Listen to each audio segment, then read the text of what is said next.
Dear 12th standard students, in exercise number 5.5, sum number 10, points A and B are 10 kilometers apart and it is determined from the sound of an explosion heard at those points at different times that the location of explosion is 6 kilometers closer to A than B.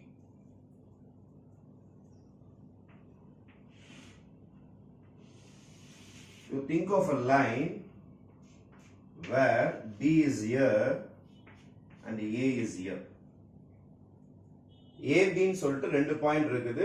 AB க்கு நடுவுல இருக்கிற distance வந்து 10 kilometres. 10 kilometres. அப்ப AB வந்து ரெண்டு station வச்சுப்போம். Ground station. இது ஒரு ஆர்மி ஹெட் குவார்ட்டர், இது ஒரு ஆர்மி ஹெட் குவார்ட்டர். இங்க ஒரு ஆர்மி ஹெட் குவார்ட்டர்ஸ் உட்கார்ந்திருக்காங்க, இங்க ஒரு ஆர்மி ஹெட் குவார்ட்டர்ஸ் இருக்காங்க, இங்க சோல்ஜர்ஸ் இருக்காங்க, இங்க சோல்ஜர்ஸ் இருக்காங்க. ஞாபகம் வச்சுங்க. Points A and B are 10 kilometers apart and it is determined from the sound. An explosion heard at those points at different times that the location of the explosion is 6 kilometers closer to A than B. புரியல sir, என்ன sir சொல்ல வராங்க? Explosion is 6 kilometers closer to A than B. அப்படின்னா என்ன sir meaning? For example, explosion is 6 kilometers closer to A than B. Than B.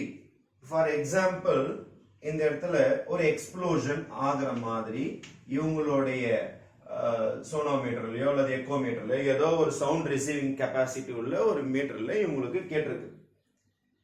இவங்க கிட்ட sound receive ஆயிருக்குது, எவ்வளவு டிஸ்டன்ஸ்ல வெடிச்சிருக்குன்னு சொல்லிட்டு இவங்களுடைய அப்பாரட்டஸ், பிசிக்கல் அப்பாரட்டஸ் ஏதோ ஒரு டிஸ்டன்ஸை காட்டுது. Any method. அதே மாதிரி பில இருந்து மெஷர் பண்றாங்க, இந்த கிரவுண்ட் ஸ்டேஷன்ல இருந்து மெஷர் பண்றாங்க. இந்த ஆர்மி ஹெட் குவார்ட்டர்ல இருந்து 1 கிலோமீட்டர் சொல்ல போறாங்க, இந்த ஆர்மி ஹெட் குவார்ட்டர்ல இருந்து 1 கிலோமீட்டர் சொல்ல போறாங்க. ஃபார் எக்ஸாம்பிள், இவங்க என்ன சொல்றாங்கன்னா, எங்களுக்கு எக்ஸ்ப்ளோஷன் ஆனது 14 கிலோமீட்டர்ஸ் டிஸ்டன்ஸ்ல எக்ஸ்ப்ளோஷன் நடந்திருக்குது. யாரோ ஒரு டெரரிஸ்ட் வராங்க, இங்க ஒரு எக்ஸ்ப்ளோஷன் நடந்திருக்குது, 14 கிலோமீட்டர்ஸ் டிஸ்டன்ஸ்ல வந்துருக்கு எக்ஸ்ப்ளோஷன் அப்படின்றாங்க. ஆனா இவங்க மெஷர் பண்ணி என்ன சொல்றாங்கன்னா 20 கிலோமீட்டர்ஸ் அப்படின்னு சொல்றாங்க. 20 கிலோமீட்டர்ஸ் சொல்றாங்க. அப்போ 20 minus 14, 20 minus 14 is 6. இப்போ மீனிங் படிச்சு பாருங்க. Sound of an explosion heard at those points at different times that the location of the explosion is 6 kilometers closer to A than B. 6 kilometers closer to A than B. 6 kilometers closer to A than B. இங்க இருந்து போனா 14 கிலோமீட்டர்ல போயிடுவான். ஆனா இங்க இருந்து வந்தா 20 kilometre போகணும். இந்த இடத்துல ஏதோ ஒரு கண்ணி வெடி வெடிச்சிருக்குது அல்லது ஏதோ ஒரு சிம்பிள் அந்த இடத்துல வெடிச்சு காட்டி இருக்குது, அங்க ஆள் வந்திருக்காங்கன்னு சொல்லிட்டு. அப்ப இங்க இருந்து அவன் இந்த டெரரிஸ்ட் வந்து இங்க அட்டாக் பண்ண வரானா 14 கிலோமீட்டர்ஸ் நடக்கணும், இங்க 20 கிலோமீட்டர்ஸ். அப்ப யாரு கிட்ட? ஏ தான் கிட்ட. Closer to A. Closer to A. எவ்வளவு கிலோமீட்டர் நடக்கணும்? 14 கிலோமீட்டர் நடக்கணும் கிடையாது. இங்க நடந்து போனா 20, இங்க நடந்து போனா 14. எது சீக்கிரம்? இதான் சீக்கிரம். ஏன்னா டிஃபரன்ஸ் எவ்வளவு? 6 கிலோமீட்டர்ஸ். இது 6 கிலோமீட்டர்ஸ் கிட்ட இருக்குது, இது 6 கிலோமீட்டர்ஸ் தூரத்துல இருக்கு. This is the meaning. அப்போ this is the point, this is my point. இந்த இடத்துல எக்ஸ்ப்ளோஷன் நடந்திருக்குது, இது 14, இது 20 அப்படின்னு சொல்லிட்டு காட்டுது. சரி, வேற ஒரு இடத்துல எக்ஸ்ப்ளோஷன் நடக்குது, வேற ஒரு இடத்துல எக்ஸ்ப்ளோஷன் நடந்திருக்குன்னு வச்சுங்க. ஃபார் எக்ஸாம்பிள், Qன்னு ஒரு பாயிண்ட்ல எக்ஸ்ப்ளோஷன் நடக்குது, Qன்னு ஒரு பாயிண்ட்ல எக்ஸ்ப்ளோஷன் நடக்குது. இங்க மெஷர் பண்ணி பாக்குறாங்க, 2 கிலோமீட்டர்ஸ்லயே கிட்ட இருக்கிறாங்க. இங்க மெஷர் பண்ணி பாக்குறாங்க, 8 கிலோமீட்டர்ஸ் கிட்ட இருக்கிறாங்க. மீனிங் என்னதுன்னா 8 minus 2 is 6 kilometers and the difference of distance between the explosion point A and B is 6 kilometers. Meaning நல்லா பாருங்க. எக்ஸ்ப்ளோஷன் ஆன இடம் A கிட்ட இருக்கிறான், கம்பேர்ட் டு B கம்பேர் பண்ணும்போது 6 கிலோமீட்டர்ஸ் கிட்ட இருக்கிறான்னு அர்த்தம். அப்போ 6 கிலோமீட்டர்ஸ் மீன்ஸ் the difference. இங்க இருந்து அவன் நடந்து போனானா 8 கிலோமீட்டர் நடந்து போகணும், ஆனா இங்க இருந்து இங்க கடந்து போனானா 2 கிலோமீட்டர்ல போய் சேர்ந்துருவான். அப்ப அவனுக்கு டிஃபரன்ஸ் எவ்வளவு வருது? 6 கிலோமீட்டர் டிஃபரன்ஸ் வருது. 6 கிலோமீட்டர் டிஃபரன்ஸ் வருது. அப்போ 6 கிலோமீட்டர் டிஃபரன்ஸ் இருக்கிறதுனால, ஃபார் எக்ஸாம்பிள் B, நீங்க போய் அட்டாக் பண்ணுங்க Q அப்படின்னா இவன் நான் 8 கிலோமீட்டர் போனான்னுவான். ஆனா இவன் 2 கிலோமீட்டர்ல வந்துருவான். இவன் சொல்லுவான் நீங்க தான் ரொம்ப கிட்ட இருக்கீங்க, உங்களுக்கு எனக்கு 6 கிலோமீட்டர்ஸ் டிஃபரன்ஸ் இருக்குது, நீங்க ஃபர்ஸ்ட் போங்கன்றுவான். இங்க பி பாயிண்ட்ல யாரோ ஒருத்தன் நிக்கிறான், இவன் அட்டாக் பண்ணும். ஏல இருந்து போவாங்களா பி ல இருந்து போவாங்களா? கண்டிப்பா ஏல இருந்து தான் போவாங்க. ஏன்னா இவன் சொல்லுவான் எனக்கு 20 உனக்கு 14 6 கிலோமீட்டர்ஸ் நமக்கு டிஃபரன்ஸ் இருக்குது, நான் 6 கிலோமீட்டர்ஸ் அதுக்குள்ள நீ போய் அட்டாக் பண்ணிடலாம், நீ போ முன்னாடின்னு சொல்லுவான். அதான் அதோட மீனிங். அப்ப இந்த சம்மோட மீனிங் உங்களுக்கு புரிஞ்சிச்சுன்னா the sum will be very easy. The difference between the point of explosion to A and B is 6 kilometers. இப்போ என்ன பண்ண போறேன்னா இந்த பாயிண்ட் இருக்குது பாருங்க, இந்த point meaning is BP minus AP is equal to எத்தனைனா 6 kilometers. This is the point of explosion. Different points, நிறைய points, நான் ஒரே ஒரு பாயிண்ட் எடுத்துருக்கேன். இந்த P1 P2 P3 P4 P5 P6 P7 எங்க போனீங்கன்னா இந்த டிஃபரன்ஸ் வருமா. I have taken a single point P. இந்த மாதிரி எந்த இடத்துக்கு போனீங்கனாலும் உங்களுக்கு 6 kilometers தான் வரும். It is a fixed distance. This is constant. Let us think this as focus 1 and this is focus 2. My BP AP can be written as F1P minus F2P. F2P is bigger. F2P minus F1P is equal to 6 kilometers. Or I can write as F2P difference of F1P is equal to 6 kilometers. There is a famous property if absolute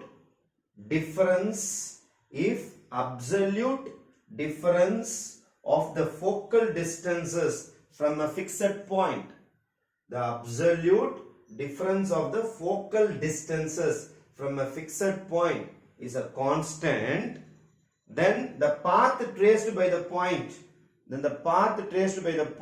is always an hyperbola. அப்ப இந்த கான்செப்டை use பண்ணி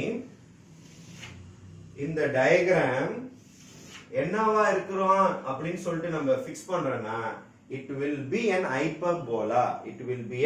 hyperbola. அப்போ focal distances உடைய fixed point உடைய distance is always a transverse axis. Therefore my 2a is equal to 6 kilometers. By a famous property, enna property? Absolute difference of focal distance from a fixed point is always a transverse axis, is always a constant, then it is an hyperbola. அந்த concept use பண்ணி differences என்ன hyperbola. அதுவே summation plus வந்ததுன்னா sum of the focal distances from a fixed point வந்து it's an ellipse. அப்போ it's a famous 1 mark question. focal distances உடைய difference வந்ததுன்னா it is a hyperbola. summation plus வந்துருச்சுன்னா F2P plus F1P அப்படின்னு வந்ததுன்னா it is an ellipse. அப்போ இது ஹைப்பர்போலான்னு எனக்கு ஃபிக்ஸ் ஆயிருக்குது. அதனால 2a எப்படி சார் வந்ததுன்னா there is another definition. The differences of the focal distance from fixed point in hyperbola is always its transverse axis. Transverse axis na 2a. But 2a is equal to 6 means a is equal to 3. இது F1 F2 நம்ம focal distances fix பண்ணிருக்கோம். நடுவுல 10 kilometers இருக்குது. ரெண்டு focal distances ரெண்டு focal distanceக்கு நடுவுல இருக்கிற distance, ரெண்டு focal நடுவுல இருக்கிற distance பேர் என்ன சொல்வாங்க? 2AE is equal to 10 kilometers. 2AE is equal to 10 kilometers. Distance between two focal distances is always 2AE. Therefore, A oda answer நமக்கு தெரியும் 2 into 3 E is equal to 10. E is equal to 10 by 6. இதை cancel பண்ணீங்கன்னா E is equal to 5 by 3. This is my E. But 2AE is equal to 5 by 3. E is equal to 5 by 3. இப்போ 2AE is equal to 10 ன்னு நம்ம போட்டுருக்கிறோம். 2AE வச்சுக்கிட்டே கூட நம்ம போயிடலாம்.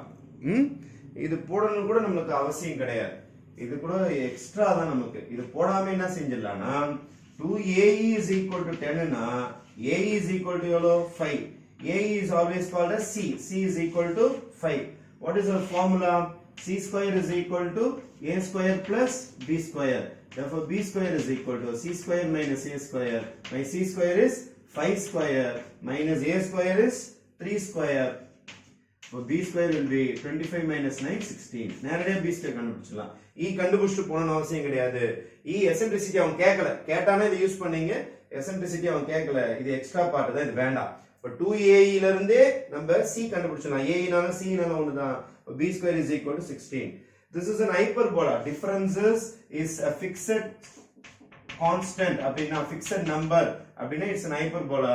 அப்ப hyperbola equation x minus h whole square by a square minus y minus k whole square by b square is equal to 1. ஏன்னா நான் இந்த பக்கம் transverse axis பக்கம் தான் போட்டுருக்கேன் இந்த hyperbola. ஓகே, சரி. இப்போ இதுக்கு நம்ம சென்டர் கண்டுபிடிக்கணும்னா இது 10 கிலோமீட்டர்ஸ்னா இது 5,0 ன்னு எடுத்துக்கலாம். if it is an x axis சென்டர்ல போறது உங்களுக்கு y axis ஆ இருந்ததுனா இது -5,0 ன்னு எடுத்துக்கலாம். your center point will be 0,0. அதனால x உம் 0 ஆயிடும், k உம் 0 ஆயிடும். your answer will be x square by a square. A square is 9 minus y square by b square is 16 is equal to 1. They are asking us to find the equation of an hyperbola. Equation of an hyperbola. The same question you may ask, sir, நீங்க x axis பக்கம் வரைஞ்சிருக்கீங்க, இந்த சம்ம x axis பக்கம் வரைஞ்சி இந்த proof கொண்டு வந்திருக்கீங்க. இதே எக்ஸ்ப்ளோஷனை நான் y axis பக்கம் வரைஞ்சி அதே டிஸ்டன்சஸ் டிஃபரன்ஸ் ஆஃப் டிஸ்டன்சஸ் வச்சு போடலாம்னா தாராளமாக போடலாம். உங்களுக்கு ஈக்குவேஷன் அதில் ஃபர்ஸ்ட் ஒய்ல ஸ்டார்ட் ஆகும், எண்டிங் எதில் முடியும், எக்ஸ் ஸ்கொயரில் முடியும். அதை பற்றி பிரச்சனை கிடையாது. நம்ம ஃபர்ஸ்ட் எப்படி அசியூம் பண்ணோம்னா ஹரிசாண்டலா வெர்டிகலா. ஹரிசாண்டலா அசியூம் பண்ணதுனால இந்த ஷேப் ஃபுல்லாகவே ஹரிசாண்டலா வந்துடுது. 5,0 மைனஸ் 5,0. நீங்கள் வெர்டிகலா போட்டிருந்தீங்கன்னா 0,5 0,-5 வந்திருக்கும். சேம் ரிசல்ட் வரும், ஈக்குவேஷன் மட்டும் மாறி வரும். y ஸ்கொயர் வச்சு x ஸ்கொயர் வரும். We want what is the equation and what is the type of this curve. This is a hyperbola curve. Show that the location of the explosion is restricted to a particular curve and find an equation. This particular curve is an hyperbola. இந்த மாதிரி difference is equal ஆகுதுன்னா it is an hyperbola. It is an hyperbola. Okay. Thank you.